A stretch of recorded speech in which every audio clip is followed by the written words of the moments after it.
피리 소리 하나에 수천의 눈이 일제히 같은 방향을 향했다고 전해진다. 그 눈의 주인들은 제 발로 걷고 제 숨을 쉬었지만 정작 자신이 움직이고 있다는 사실조차 인식하지 못했다는 설이 있다. 누군가에게 장악당했다는 자각 없이 장악당하는 것, 이것이 주작이라 불리는 존재가 선택한 방식이었던 것으로 알려져 있다.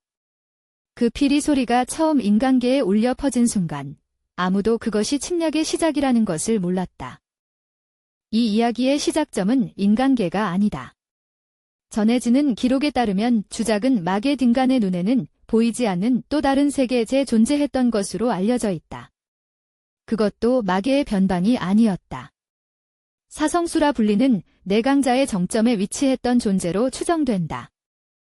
사성수는 현무백호 청룡 주작 내 이름으로 전해지며 마계의 세력 구도 안에서 각자의 영역을 지배했던 존재들로 알려져 있다.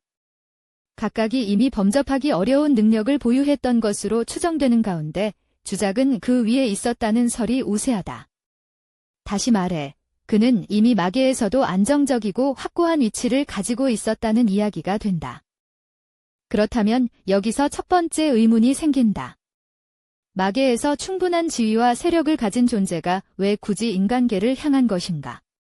전해지는 기록에 따르면 주작은 어느 시점부터 인간계 침략을 계획하고 있었던 것으로 알려져 있다. 더 주목할 점은 그 방식이 전면 전쟁이 아니라 매우 단계적이고 정교한 형태였다는 것이다. 주작의 침략 방식에서 핵심으로 지목되는 것은 기생곤충의 활용이다.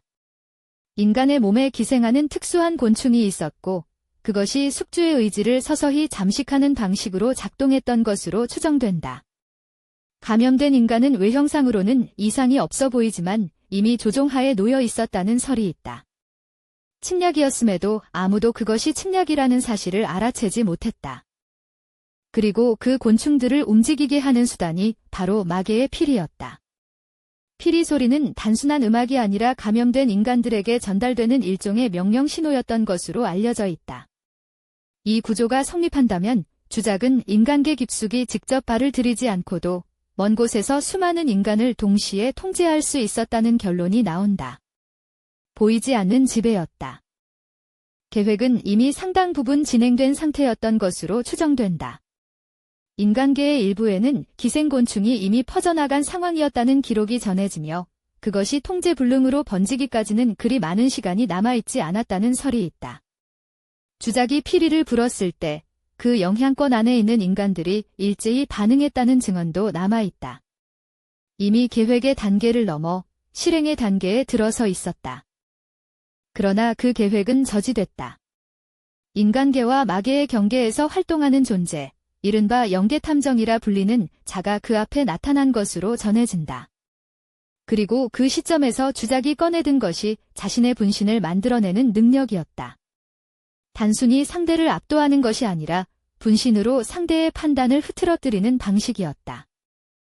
주작의 분신들은 각각 독자적으로 행동할 수 있었던 것으로 추정되며 원본과 분신을 구별하는 것 자체가 극히 어려웠다는 설이 있다. 분신을 상대하는 동안 원본은 공격을 준비한다. 기 구조를 정면으로 뚫어내기 위해서는 단순한 전투력이 아닌 다른 방식이 필요했다는 기록이 전해진다. 상대가 많을수록 진짜가 어디 있는지 알 수 없을수록 불리해지는 상황이었다. 결정적인 돌파는 정면 승부에서 나왔다고 전해진다. 여러 기록을 종합하면 분신들을 하나씩 처리하는 것이 아니라 에너지를 극한까지 끌어올려 동시에 모두 상대하는 방식으로 국면을 바꿨다는 설이 있다. 그 순간이 주작의 계획 전체가 무너진 시점이었던 것으로 알려져 있다. 피리 소리는 더 이상 울리지 않았고 기생곤충들은 방향을 잃었다. 주작이 패배하면서 당장의 위기는 마무리됐다. 그러나 그 이후에도 사라지지 않는 물음들이 있다. 그가 취한 방식이 얼마나 치밀하고 단계적이었는지를 생각하면 단순한 충동이나 즉흥적인 욕망으로 이 계획을 세웠다고 보기 어렵다는 시각이 있다. 그렇다면 그를 이 계획으로 이끈 진짜 동기는 무엇이었을까? 전해지는 어떤 기록에도 그것이 명확히 밝혀져 있지는 않다. 첫 번째 가설은 권력 확장론이다. 마계의 지위에 만족하지 못하고 인간계까지 지배 범위를 넓히려 했다는 가장 직관적인 설명이다. 그러나 이 가설에는 분명한 반론이 따른다. 마계에서 이미 최상위에 있었던 존재가 왜 굳이 더 불확실하고 위험한 영역으로 손을 뻗었는가? 이미 충분한 권력을 가졌다면 그 위험을 감수할 동기 자체가 약하다는 지적이 있다. 두 번째 가설은 마계 내부의 불안 요인에서 비롯된 선제 행동이었다는 해석이다. 인간계를 먼저 손에 넣음으로써 마계에서의 입지를 더욱 공고히 하려 했다는 설명인데 외부 팽창이 아니라 내부를 다지기 위한 외향적 행동이었을 가능성이다.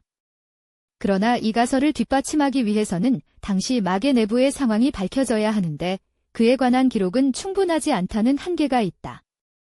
세 번째 가설은 실험론이다. 주작의 인간계 침략이 목적 그 자체가 아니라 기생곤충과 피리로 이루어진 조종체계를 실제 환경에서 검증하려는 시도였을 가능성이다. 인간계가 최종 목표가 아니라 더 큰 계획의 중간 단계였다는 해석인데 이것이 맞다면 주작의 배후에 또 다른 의도가 있었을 수도 있다. 다만 이를 직접 뒷받침하는 구체적인 근거는 지금까지 발견되지 않았다. 네 번째 가설은 동기 없는 파괴론이다. 거대한 권력을 가진 존재가 반드시 합리적인 목적 아래 행동하지는 않는다는 전제에서 주작의 행동을 설명하려는 시도다. 그러나 이 가설은 비판도 강하다. 주작이 구축한 침략체계, 기생곤충의 확산, 피리를 통한 원격 조종, 분신을 이용한 방어가 즉흥적 충동으로 만들어졌다고 보기엔 그 구조가 지나치게 정교하다는 것이다. 어느 가설도 주작이라는 존재의 이야기 전체를 온전히 설명하지는 못한다. 그가 무엇을 원했는지, 왜 그 방식을 선택했는지, 그리고 그 계획 너머에 더 큰 무언가가 있었는지는 여전히 불분명하다. 피리 소리가 멈춘 자리에는 기록의 공백과 몇 가지 정황만이 남아있다. 주작을 둘러싼 물음은 그가 패배한 이후에도 사라지지 않고 그 자리에 그대로 머물러 있다.